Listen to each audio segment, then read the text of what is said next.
for your words. అందరికీ నమస్కారం. ఈ క్షణం ఇది నా సక్సెస్ మీట్లా అనిపిస్తుంది. అలాంటి ఓవర్వెల్మింగ్గా నేను ఒక ఆనందం పొందుతున్నాను. ఎందుకో తెలీదు, ఇక్కడ కావలసిన ఉన్న వాళ్ళందరూ కూడా నాకు ఎంతో కొంత ఎప్పటి నుంచో పరిచయం ఉన్నవాళ్ళు, ఎంతో ఆప్యాయత పంచుకున్నవాళ్ళు. సో వాళ్ళ ముఖంలో ఆనందం చూస్తుంటే కనుక ఇది నా ఆనందంలో అనిపిస్తుంది. ఈ సక్సెస్ మీట్ నా సక్సెస్ మీట్లా అనిపిస్తుంది. అండ్ ఇక్కడ గెస్ట్గా రాలేదు, మీలో ఒక పార్ట్గా, మీలో ఒక మీ ఆత్మీయుడిగా ఇక్కడికి వచ్చాను. అండ్ ఈ సినిమాకి ముందు నేను నాకు కలిసినప్పుడు ఎట్లా ఉంది ఏంటి సినిమా మీది రాబోతుంది కదా అంటాను. డిఫరెంట్ క్యారెక్టర్ నేను అటెంప్ట్ చేశాను. And Dhanush is a lead character. అంటే అదే నాకు ఎట్లాగా ఒప్పుకున్నామంటే తెలియదండి. రెగ్యులర్గా ఈ హీరో క్యారెక్టర్స్ ఇలాంటివన్నీ చేస్తూ నాకు ఎక్కడో కొంచెం డిఫరెంట్గా చేయాలి, కొత్త హొరైజన్ గేట్లు ఓపెన్ చేయాలనిపిస్తుంది. ఈ సినిమా నాకు అలా ఉపయోగపడుతుందని అనిపిస్తుంది. అంటే దాని వాళ్ళ సినిమా చూశాను, అది 100% కరెక్ట్. తను కూడా అదే అక్నాలెడ్జ్ చేశాడు. ఈ సినిమా తర్వాత ఒక 40 ఏళ్ళు ఉంటాను ఇందాక తను అన్నమాట వాస్తవం. నటుడుగా ఎంత ఎక్కువ కాలం మనం జీవిస్తాం అనేది తప్ప ఒక హీరోగానే పట్టుకుని ఇలాగే ఉండాలి అనుకోవడం అనేది కరెక్ట్ కాదు. అండ్ ఇలాంటి క్యారెక్టర్ ఎంత బాగా చేశాడంటే నేను తర్వాత చెప్తాను. సో ఫస్ట్ ఆఫ్ ఆల్ ఇలాంటి సినిమా శేఖర్ కమ్ముల ఏ ధైర్యంతో నాగుని అడిగాడు, నాకు ఏమి ఊహించుకుని ఫ్యూచర్లో ఈ క్యారెక్టర్ చేస్తాను ఒప్పుకున్నారు. ఇదే ఫస్ట్ సక్సెస్ అని నేను భావిస్తున్నాను ఈ సినిమాకి. ఆ తర్వాత ఇంకా ఈ క్యారెక్టర్ ధనుష్ తప్ప ఇంకెవరిని ఊహించుకోలేము. ధనుష్ ఒక్కడే దీనికి న్యాయం చేయగలడు. తన పెర్ఫార్మెన్స్లో అనిపించింది క్యారెక్టర్ చూసిన తర్వాత. నిజంగానే తిరుపతిలో సినిమా చూస్తుంటే తిరుపతిలో ఓపెన్ చేసినప్పుడు కింద ఒక యాక్సిడెంట్ అయ్యే ముందు బెగ్గర్స్లో కూర్చున్నప్పుడు ధనుష్ అని గుర్తించాలి. నాకు ఆ పరిగెత్తేంతో నాకు గుర్తించలేకపోయాను. అంతగా క్యారెక్టర్లో యూ ఇన్వాల్వ్ సో మచ్. నీ గెటప్ కానీ అన్నీ కానీ అంటే అక్కడ తెలిసిపోతుంది తన డెడికేషన్ ఏమిటో ఆర్టిస్ట్ గారిది. అండ్ ఈ సినిమా ఇది నేను ఒక ఎక్స్పీరియన్స్ తప్ప నాకు ఒక సినిమాగా నేను చూడలేదు, ఒక వాస్తవంగా జరుగుతున్నదిగా అనిపించింది నాకు. అండ్ శేఖర్ కమ్ముల డీటెయిల్డ్గా నేను మిగతా అందరి నుంచి మాట్లాడే ముందు అసలు నువ్వేమిటి, నీ ఆలోచన విధానం ఏమిటి అనేది ఇట్స్ ఎంటైర్లీ డిఫరెంట్. 25 సంవత్సరాల పాటు నువ్వు అనుకున్న విధంగా, నువ్వు అనుకున్న క్యారెక్టర్స్ తోటి, నువ్వు అనుకున్న కంటెంట్ తోటి 10 సినిమాల కంటే ఎక్కువ చేయకపోయినా సరే ఒక్కొక్కటి ఒక ఆణిముత్యంలాగా చేసుకుంటూ ప్రజల గుండెలో, ప్రేక్షకుల గుండెలో ఒక సుస్థిరమైన స్థానం ఏర్పరచుకున్నావు. అండ్ ఆ మధ్యకాలంలో మీరు నా ఒక పోస్టర్, మీరు 25 years పోస్టర్ మీరు రిలీజ్ చేయాలని అనుకున్నప్పుడు అది మీట్ అవ్వడానికి, అతనికి టైం ఇవ్వడానికి నాకు నిజంగా 3-4 days పట్టింది. అంత పంతం అంత పట్టింపు ఏంటి నేనంటే, సార్ మీకు గుర్తుందో లేదో, మీ 88లో మీ సినిమా స్టేట్ రౌడీ షూటింగ్ ఈ రోడ్ల మీద జరుగుతున్నప్పుడు నేను ఫస్ట్ టైం మిమ్మల్ని చూశాను. నేను ప్రేమించే మనిషి నా ఎదురుగా ఉన్నాడు, కలిస్తే బాగుండు అనుకుంటే పోలీసులు ఎవరు రాని పరిస్థితి. కానీ మీరు ఎందుకు నన్ను చూసి ఇట్రా అని పిలిచారు, నన్ను ఒక్కడనే పిలిచారు, నేనే మీ దగ్గరికి వచ్చాను. నేను ఎందుకు పిలిచానంటే అతను అందరికన్నా హైట్ ఉన్నాడు కాబట్టి ఏదో తాపత్రపడుతుంటే రమ్మని పిలిచుంటాను తప్ప అతనేమనుకున్నాడంటే నా లోపల భావాలు కానివ్వండి, నేను నా ప్రేమ కానివ్వండి నేను వ్యక్తం చేయగలిగాను, అది కరెక్ట్గా కనెక్ట్ అయింది అని తను అనుకున్నాడు. బట్ ఏమనుకున్నా సరే వచ్చిన తర్వాత నన్ను మీట్ అయిన క్షణం ముందు వరకు భవిష్యత్తులో ఏం చేయాలో తెలియదు, ఎడ్యుకేషన్ ఉంది కాబట్టి ఎట్టెళ్ళాలో తెలియనటువంటి 17-18 years ఉంటాయి అప్పుడు అతనికి. 36 years అయిపోయింది కలిసి, ఫస్ట్ టైం కలిసి. ఆ క్షణాన నన్ను చూడగానే, నాతోటి కూర్చోగానే, నాతో మాట్లాడగానే, నేను నా షేక్ హ్యాండ్ తీసుకోగానే ఆ క్షణం డిసైడ్ అయిపోయింది. అంబిగ్యూటీ, డౌట్ లేదు, ఖచ్చితంగా నేను సినిమా ఇండస్ట్రీలో సెటిల్ అవ్వాలని ఆ రోజు నిర్ణయించుకొని తను చెప్పడం అన్నది నాకు ఎనలేని సంతోషంగా ఉంది. నేను గర్వించే, నన్ను ప్రేమించే మనిషి, నన్ను అభిమానించే మనిషి ఈ రోజున ఈ స్థాయిలో ఉండి ఇంతమంది చేత ప్రశంసలు పొందుతున్నాడంటే కనుక హ్యాట్స్ ఆఫ్. ఇది గర్వం నీవు కాదు, నీలాంటి వ్యక్తి నన్ను ఇన్స్పిరేషన్గా తీసుకుని ఇందులో ఇండస్ట్రీ వచ్చి నీ సొంత టాలెంట్ తోటి, నీ సొంత ఆలోచనతో, నీ కమిట్మెంట్ తోటి ఈరోజు ఈ స్థాయికి ఉన్నందుకు ఫస్ట్ ఆఫ్ ఆల్ ఈ సిల్వర్ జూబ్లీ ఇయర్ సందర్భంగా మనస్ఫూర్తిగా నా అభినందనలు మరొకసారి తెలియజేస్తాను. శేఖర్ కమ్ముల ప్లీజ్. అంటే శేఖర్ కమ్ముల సినిమాలు నేను ఎప్పుడు చూస్తూనే ఉన్నాను, అన్నీ చూసాను దాదాపుగా. అది వాస్తవానికి నిజానికి చాలా దగ్గరగా అనిపిస్తాయి. అంటే తన ఫస్ట్ పిక్చర్ చూస్తుంటే ఆ క్యారెక్టర్స్ ఆనందం, రూప వీళ్ళు ఎలాగ ఉన్నారు, ఇంకా ఉండుంటారు కదా అని ఆ క్యారెక్టర్స్ కనబడి తప్ప ఆ యాక్టర్లు కనబడరు. వాళ్ళ తర్వాత చేసిన సినిమాలు మనకు గుర్తుకు రావు. దీంతో కనెక్ట్ అవ్వదు. అలాగే ఫిదా, భానుమతి, వరుణ్, అలాగే ఈ ప్రతిమలో శ్రీరామ్, గోదావరిలో శ్రీరామ్, సీతా మహాలక్ష్మి, ఈ క్యారెక్టర్స్ కనపడతాయి. ఎందుకు చూడండి, ఈ సినిమాలో కూడా ప్రతి ఒక్కరు ధనుష్ని దేవా అంటున్నారు, నా ఫ్రెండ్ ఏమో దీపక్ అంటున్నారు తప్ప పేర్లు పెట్టి ఎవరు పిలవట్లేదు, గుర్తుంచుకోవట్లేదు. గబుక్కుని దేవాను వస్తుంది. నాకు అలాగే అనిపిస్తుంది ఇప్పుడు. అంటే క్యారెక్టర్ని అంతగా ప్రొజెక్ట్ చేస్తారు. ఇంతకంటే బెస్ట్ ఎగ్జాంపుల్ లేదు. ఎప్పుడో చూసి సినిమాలకి ఆ క్యారెక్టర్స్ పేరు, నా సినిమాలో నా క్యారెక్టర్స్ నాకు పేరు గుర్తుండవు నాకు. అలాంటిది తన సినిమాలో క్యారెక్టర్స్ ఇప్పటికీ గుర్తున్నాయి నాకు. రూప అనే పేరు ఎందుకు గుర్తుందంటే అందులో తండ్రి పాత్ర మెంటల్గా రిటార్టెడ్ రూపాన్ని పిలుస్తాడు. ఆనంద్ అఫ్కోర్స్ హీరో పేరు, అది గుర్తుండిపోయింది. అట్లాగే వరుణ్ సినిమాలో ఫిదాలో భానుమతి సెపరేట్ కేజ్ అంటుంది కదా ఒక డైలాగ్, సెపరేట్ పీస్ ఏదో అంటుంది. అలాగే హైబ్రిడ్ పెళ్ళి అంటుంది. అలాగా తన క్యారెక్టర్స్ గుర్తుండిపోతాయి. అది తన గొప్పతనం. అవి వాస్తవికంగా ఎక్కడో ఇంకా ఉండుంటాయి, వాళ్ళు ఎక్కడో జీవించుంటారు అన్న ఫీలింగ్ ఇస్తుంది. అలాంటి రియల్గా అతని కాన్సెప్ట్ కానీ అది చెప్పాలంటే అదొక పిచ్చి. నేను అనుకున్నది తప్ప ఇంకోలాగా కాదని. ఇందాక నాకు అన్నారు కదా, నేను మామూలుగా ఎప్పుడు వచ్చే విధంగా నడుచుకుంటూ వస్తుంటే నాకు అలా వద్దు ప్లీజ్, దయచేసి మీరు నా క్యారెక్టర్ నడవాలి. నీ క్యారెక్టర్ నడవాలంటే ఎలా నడవాలి తెలియదు నాకు. నాకు వచ్చిన నడకే ఇది అని చెప్పి ఇందాక ఎదురు అనుకుంటాం. నాకు తెలిసిన నడకే ఇది కాదండి, మీ హీరోలా నడుస్తున్నారు, స్టైలిష్గా నడుస్తున్నారు. నేను స్టైలా, నేను హీరోలాగనా అని అంటే కాదు అంటూ ఆ క్యారెక్టర్ చూస్తుంటే నాకు మీరు చాలా డిఫరెంట్గా కనపడ్డారు. నాకు రెగ్యులర్గా కనపడలేదు. మీకుండే ఆ కింగ్ నాగ్ కానీ ఆ గ్లామర్ మన్మధుడు యొక్క స్టైల్ ఒక చామ్ ఉంటుంది కదా. ఈ సినిమాలో అది కనపడకుండా జీవితంలో నలిగిపోయినటువంటి, మానసికంగా ఫిజికల్గా నలిగిపోయినటువంటి ఒక మనిషి కనపడుతున్నారు. అది మీ క్యారెక్టర్. ఏంటి ఇలాగుంది నలిగిపోయినట్లుగా, బహుశా జైలు నుంచి బయటికి మళ్ళీ ఎప్పుడు వచ్చినప్పుడు మళ్ళీ ఫుల్ గ్లామర్లో కనపడతాడేమో లేదు సూటు గిట్టు వేసుకుని. అంటే అప్పుడు కూడా భారంతోటో మానసికంగా ఆ ఒక దీనితోటో ఆ సంఘర్షణతోటో ముఖంలో ఆ హెవీనెస్ తోటో జీవితంలో ఏదో పోగొట్టుకుని ఏదో సాధించాలని ఏదో అనుకోవాలని ఏదో రకంగా అయిపోయినట్లా ఈ పరిస్థితుల్లో అన్న మీమాంసలో నలిగిపోతాం. ఆ నలిగిపోవడం అనేది ఫిజికల్గా and appearance wise performance wise చూపించగలిగాడంటే అది హెడ్స్ ఆఫ్ నాగ్. మీరు అన్నట్లుగా ఇది మీకు డిఫరెంట్, ఇంకో కోణం నుంచి మీకు హొరైజన్ మీకు ఓపెన్ అయ్యింది, ఇంకొక డోర్ ఓపెన్ అయ్యింది. తద్వారా బోల్డ్ అని ఫెంటాస్టిక్ క్యారెక్టర్స్ వస్తాయి. అండ్ మీరు అనుకున్నది ఉంటుంది, మీ లాంజివిటీ ఇంకా పెరుగుతుందని అనుకుంటున్నాను. మీ దోవలో నేను కూడా మీకు సమంగా నేను వచ్చేస్తాను నేను అనుకుంటున్నాను. అంటే ప్రతిసారి నాకు అన్ని విషయాల్లో కూడా నాకు సోర్స్ ఆఫ్ ఇన్స్పిరేషన్ అనిపిస్తుంది.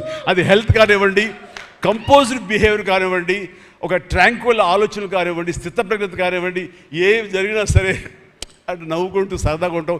ఇవన్నీ చూస్తుంటే నాకు ఎంత ప్రశాంతంగా ఉంటాడు, ఎంత మానసికంగా ఉంటుందని. సో అలాగా ఈ ప్రొఫెషనల్గా కూడా ఈ సినిమాతోటి తను వెళ్ళే దారిలో వై నాట్ నేను కూడా రేపు పొద్దున ఏదైనా అవసరం వచ్చి ఓటీటీలో ఏదైనా సినిమాలు చేయాల్సి వస్తే కనుక ఏం ప్లాన్ నార్సింగ్ నువ్వే గబున అన్నా కదా గబుకొని రెడీ అయ్యి వచ్చే రేపు పొద్దున ఇంటికి. సో ఓటీటీలో ఏదో సినిమాలు చేయాల్సి వచ్చినా సరే, వెబ్ ఫిల్మ్ చేయాల్సి వచ్చినా సరే, దానికి కూడా మనం సమాయుత్వం అవ్వాలి. దానికి నాకు ఈ రోజున నాకు తీసుకున్న నిర్ణయం నాకు కూడా ఒక ఇన్స్పిరేషన్గా అనిపిస్తుంది. Sir well done. ఈ సినిమా ప్రతి ఒక్కరికి న్యాయం జరిగింది ఈ సినిమాలో. అండ్ నా డైలాగ్ నువ్వు అనేస్తావు నాకు ఇందాక, నేషనల్ క్రష్, నా క్రష్ కూడా. అందుకని నేను ఆ మాట అనను కానీ అనుకుంటాను అంతే, పైకి మాత్రం నేను అనను. సరే అమ్మా, ఫెంటాస్టిక్ అమ్మా నువ్వు. అండ్ ఇప్పుడు కదా తన ఫస్ట్ సినిమా హీరోయిన్గా వచ్చినప్పుడు ఆ సినిమాకి ఇలాగే నేను గెస్ట్గా వచ్చాను. ఆ రోజు నుంచి తన్ని అబ్జర్వ్ చేస్తుంటే నటనా పరంగా కానివ్వండి, తన ఇమేజ్ పరంగా కానివ్వండి, day by day film after film ఎక్కడికో వెళ్ళిపోయింది. ఇది నేషనల్ క్రష్ కాదు, ఇంటర్నేషనల్ క్రష్ అయిపోయింది అమ్మాయి. అండ్ గాడ్ బ్లెస్ యూ అమ్మా, నువ్వు ఎంత బాగా పెర్ఫామ్ చేస్తావంటే నేను చూస్తుంటే నీ కళ్ళు తప్ప ఇంకేమైనా అట్రాక్ట్ చేసుకోవు, కళ్ళు ఒకలా చూస్తుంటావు నేను. అండ్ ఆ కళ్ళతో ఏం పలికిస్తుంది ఎక్స్ప్రెషన్ అంటే ఇంకా అంత ఇంత కాదు. అండ్ ఈ సినిమాలో ఎంత నిడివి ఉంది, ఎంత లెంగ్త్ ఉంది క్యారెక్టర్ అనే దానికంటే ఎంత ఇంటెన్సిటీ ఉంది అంటే అందులో మాత్రం చూపించగలిగింది ప్రతిదీ. ముఖ్యంగా బిడ్డను హోల్డ్ చేసినప్పుడు ఆవిడ ఒక కన్న తల్లిలాగా, ఒక అమాయకంగా ఒక ప్రియుణ్ణి మోసపోయినప్పుడు వాడి వల్ల ఎక్కేసినప్పుడు నాకు చూడాలందులో సౌందర్య వచ్చేసి అప్పారావు వస్తాడు ఇంకా అటు కోసం వెయిట్ చేస్తానంటే పిచ్చమొహం అన్నట్టు ఫీలింగ్ వచ్చింది. అంత అమాయకురాలాగా ఉంది. అది మళ్ళీ ఇందులో కనిపించింది నాకు, ఆ సౌందర్య కనిపించింది ఆ క్యారెక్టర్ చేయటంలో. You done fantastic job. ఆ తర్వాత సీరియస్నెస్గా పెంచుకుంటూ, ఆ తర్వాత దేవాకి సపోర్ట్గా ఉంటూ అండ్ దేవాన్ని ఓన్ చేసుకునే విధంలో మాత్రం నీ ట్రాన్స్ఫర్మేషన్ కానీ నీ characterization well designed and well performed. Fantastic అమ్మా, ఫెంటాస్టిక్. అండ్ ఇంకా మిగతా క్యారెక్టర్స్ అందరూ అన్ని రకాలుగా అన్నీ బాగా చేసినా సరే నిజంగా చెప్తాను, హృదయానికి హత్తుకుపోయిన క్యారెక్టర్ ధనుష్. అంటే ఈ క్యారెక్టర్కి ధనుష్ తప్ప ఇంకెవరు లేరని, ఇంకెవరు చెయ్యలేరు. ష్యూర్ ఇంకొక హీరో లేడు. అంత పెర్ఫార్మ్ ఇచ్చి హీరో ఇమేజ్ ఉండి, స్టార్ ఇమేజ్ ఉండి, అన్ని రకాల కాంబినేషన్లో ఉండి చేసే మనిషి అంటే the one and only star in India is Dhanush. ధనుష్ని మైండ్లో పెట్టుకుని ఈ క్యారెక్టర్ డిజైన్ చేసావా శేఖర్? లేదు, నీ క్యారెక్టర్కి అతను అనుకోకుండా సరిపోయాడా అని అంటే నాకు లేదు. నువ్వు ధనుష్ని దృష్టిలో పెట్టుకుని క్యారెక్టర్ డిజైన్ చేసేవేమో అనుకో అనిపిస్తుంది నాకు. ఎందుకంటే ఈయన సపోజ్ నేను చేయలేని శేఖర్, ఐ వెరీ సారీ, நான் ரொம்ப பிஸியாக இருக்கேன், நான் பண்ண முடியாது అని சொன்னா என்ன பண்ணுவேని? ఎవరున్నారు చేయడానికి? నన్ను అడిగితే నా వల్ల కాదు, నాకు వద్దని బాబు ఈ కష్టాలు ఇవి నాకు ఇలా ఎవరు లేరు. అంత న్యాచురల్గా ఆ క్యారెక్టర్లో ఇమిడిపోయి ఆ క్యారెక్టర్ని అంత బాగా చూపించడం అనేది ధనుష్ తప్ప ఇంకెవరు లేరు. ధనుష్ నీకు బెస్ట్ యాక్టర్ అని చాలా మామూలు అయిపోయింది. మాకు ఎప్పుడైనా వస్తే వావ్ నాకు వచ్చిందో నేషనల్ బెస్ట్ యాక్టర్ అనుకోవాలి తప్ప నేను. బట్ నీకు ఇది మామూలు అయిపోయింది. మళ్ళీ ముందస్తుగా నీకు అడ్వాన్స్గా చెప్పేస్తున్నాను, నీకు కంగ్రాట్స్. నీకు బెస్ట్ యాక్టర్ అనేది ఖచ్చితంగా రావాలి. లేకపోతే నీకు నేషనల్ అవార్డ్స్కి అనేదానికి మళ్ళీ అర్థం లేదు. బట్ అది నీకు ఇది మామూలే, కానీ నీకు ఈ సినిమాకి వస్తే కనుక ఇందులో ప్రతి ఒక్కరికి అది గర్వకారణం. అది definite you will win. Fantastic. ఇక ప్రొడ్యూసర్స్గా మన సునీల్ ఉన్నాడు. సునీల్, భారత్ వీళ్ళిద్దరికంటే కూడా వాళ్ళ నాన్నగారు నాకు అత్యంతమైనటువంటి గౌరవనీయులు. అంత పెద్ద మనిషి ఆయన, అంత నిక్కార్సైన మనిషి. ఈ సినిమా బిజినెస్లో అంత ఆనెస్ట్తో ఉండే మనుషులు ఎవ్వరు లేరు నాకు తెలిసి. నాగార్జున ఎవరి కాళ్ళకి దండం పెట్టడు, ఒక్క మీ నాన్నగారికి తప్ప. ఆయన నాకు అంతే ఇష్టం, నేను ఆయనకి అలాగే ప్రణామం చేస్తాను. అంతటి ఇది ఆయనకు పుట్టిన బిడ్డలుగా ఆయన గౌరవాన్ని కాపాడుతూ ఆయన లెగసీని కంటిన్యూ చేస్తూ మీరిద్దరు ముందుకు వెళ్ళటం, మీరే కాకుండా థర్డ్ జనరేషన్ జాన్వి కూడా అదే దాంట్లో వెళ్ళటం అనేది జరుగుతుంది. మొన్న ఒక మాట అన్నావు, చెప్పచ్చు కదా? చెప్పనా? ఓకే సార్, మళ్ళీ మాకు సినిమా చేయాలి సార్. మీరు వద్దులేవా, మీరు అది రకరకాలు చేసుకుంటున్నారు కదా మళ్ళీ ఎందుకు అని. సార్ మా నాన్నగారు మీ సినిమాలో డిస్ట్రిబ్యూట్ చేసి మేము బాగా డబ్బులు గడించాం సార్ అప్పుడు నైజాంలో. మీరు అప్పుడు నైజాంలో మీ సినిమాలు అంటే నైజాం కింగ్ అనుకునేవాళ్ళం మేము. ఆ తర్వాత మేము కొంచెం ప్రయత్నం చేసాం సార్, మాకు బాగా డబ్బులు వచ్చింది సార్, కానీ అల్లు అరవింద్ గారు ఇక్కడ పెట్టేసరికి మాకు అవకాశం లేకుండా పోయింది.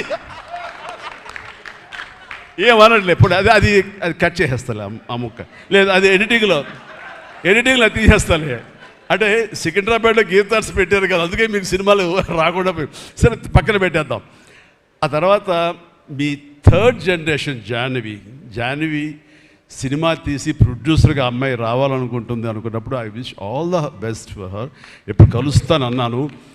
అదేదో మీరు ఇస్తే మీతోటి అమ్మాయి అడిగిన 3 జనరేషన్స్లో మా ఫ్యామిలీతోటి మంచి సంబంధం ఉన్నట్లు అవుతుంది అన్నారు. పాప మీ నాన్న అడిగారు, ఇంటికి వచ్చి చెప్పారు లేదో నాకు తెలియదు, బట్ వీఆర్ డూయింగ్.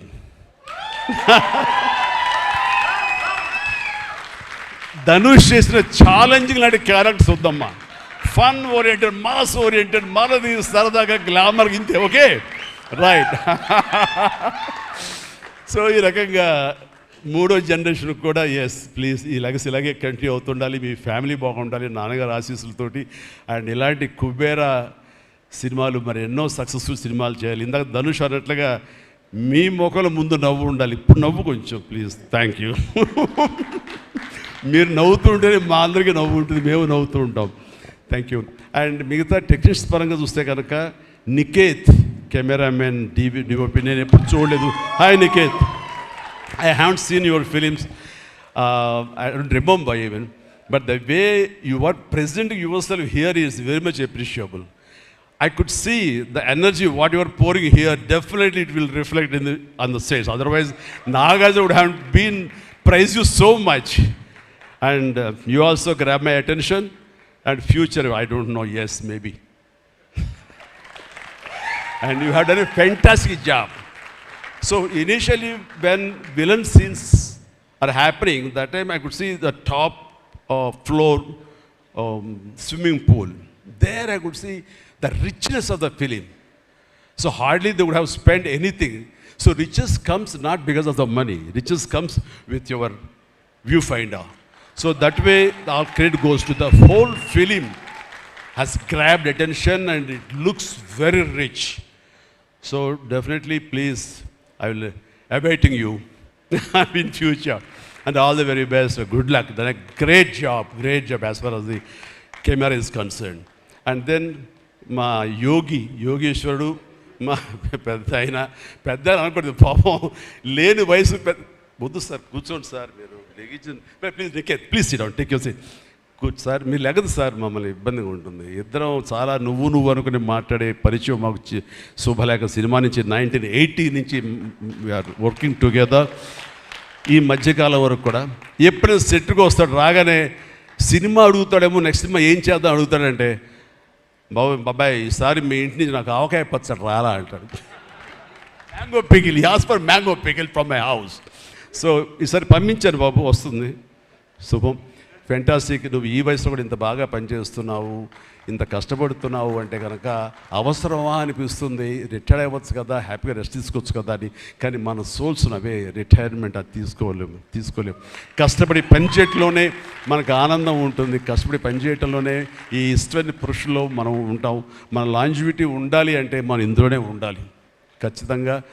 అండ్ భగవంతుడు ఇంకా సంపూర్ణ ఆయురారోగ్యాలు ఇవ్వాలి.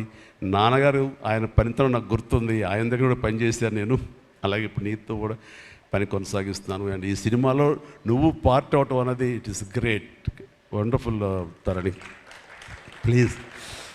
అండ్ ఇక్కడ చూస్తుంటే యంగ్స్టర్స్ ఎంత ఎంతూజియాస్టిక్గా ఉన్నారంటే వాళ్ళందరినీ పేరున నేను పిల్లలని కానీ యంగ్స్టర్స్ అంటే ఇండస్ట్రీ ఎంత ఫ్రెష్గా ఎంత యంగ్స్టర్స్ తోటి ఎనర్జీతో ఉంది అంటే అంత అయితే కాదు. నాకు అనిపిస్తుంది అబ్బా మన ఇండస్ట్రీ ఏమైనా ముసలిదైపోయిందా అని అనిపిస్తుంది అప్పుడప్పుడు అద్దంలో మమ్మల్ని మేము చూసుకుంటూ. కానీ ఈరోజు ఇక్కడ చూస్తుంటే కనుక ఇంతమంది యంగ్స్టర్స్ తోటి అండ్ చాలా బబ్లింగ్గా చాలా బాగుంది. ఈ ఇండస్ట్రీ కొనసాగాలి ఎలాగే అంటే కనుక మీలాంటి యంగ్స్టర్స్ రావాలి. ఇలాంటి యంగ్స్టర్స్ వల్లనే మేమంతా పుంజుకుంటాం.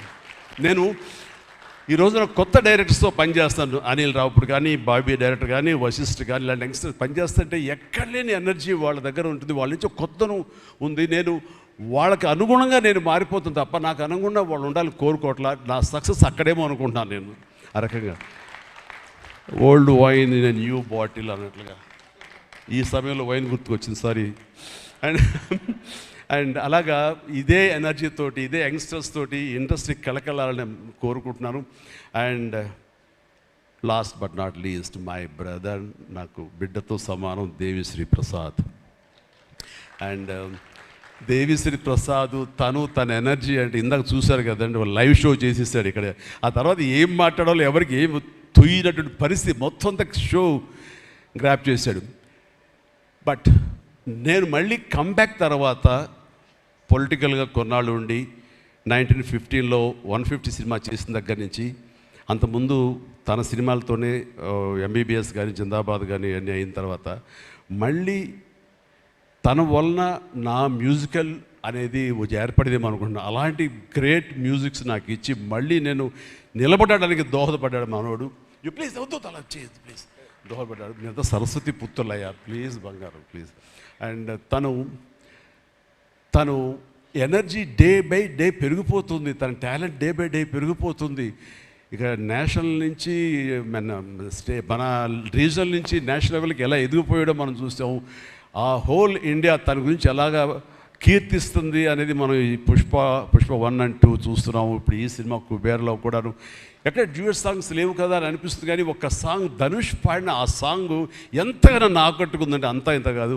దానికి ఇద్దరు ఒకరొకరు కాంప్లిమెంట్ చేసుకుంటూ ఆ సాంగ్ అంత బాగా హిట్ అవడానికి దోహదపడింది. అట్లాగే సినిమా చూస్తుంటే మ్యూజికల్గా ఉంది తప్ప నాకు ఎక్కడ డ్యూయట్ సాంగ్స్ వేరే లేవి అనే ఫీలింగ్ రాలేదు.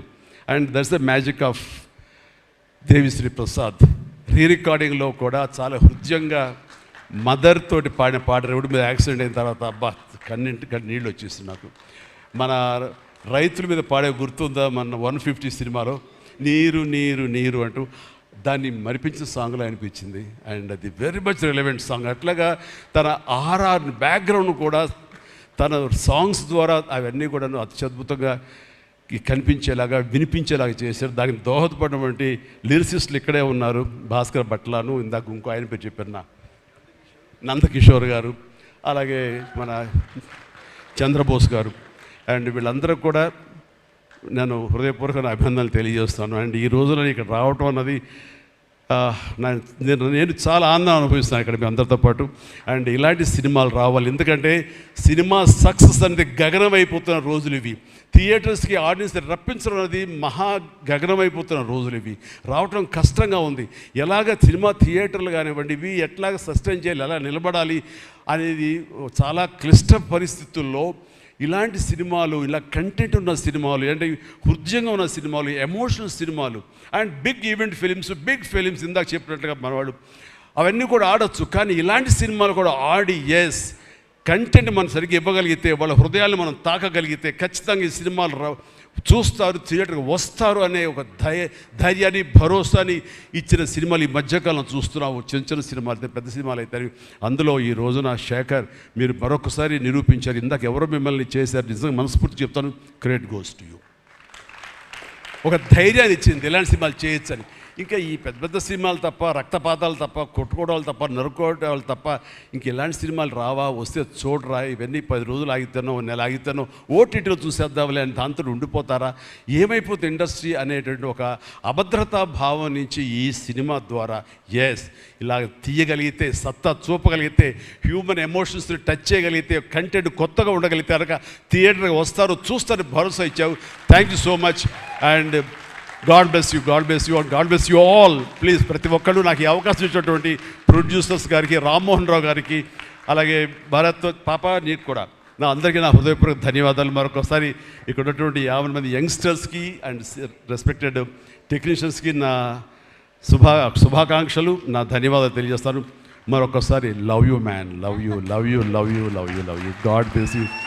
అండ్ ఇప్పుడు మీ దారిలో నేను నడుస్తాను. Follow the leader. Thank you Shyamala, you done a good job. God bless, God bless. Thank you sir, thank you so much. We all love you. కుబేరాకి ఇప్పటి వరకు వచ్చిన అప్రిసియేషన్ ఒక ఎత్తు, ఈరోజు ఈ మెగా కాంప్లిమెంట్స్ ఇంకొక ఎత్తు అని చెప్పాలి. Thank you so much sir. ఒక్కసారి వేదిక పైన ఉన్న వాళ్ళందరూ కలిసి